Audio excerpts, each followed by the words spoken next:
Сиднейдағы опера театры.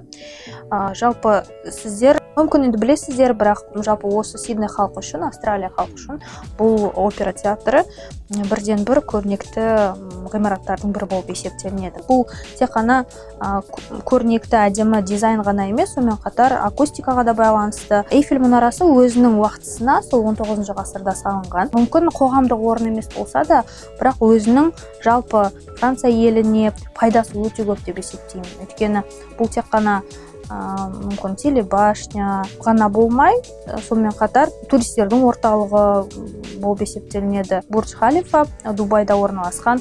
Әрине, жалпы соңғы 20-30 жылдың көлемінде бұл елде өте қарқынды даму орын алып отыр, бұны бәріміз көріп отырмыз. Және бүгінгі таңда бұл ғимарат ең биік ғимараттардың бірі. Бұндай дизайнды жасаған кезде, жалпы бұндай сәулетті көтерген кезде инженериялық тұрғыда дұрыс салу керек болды.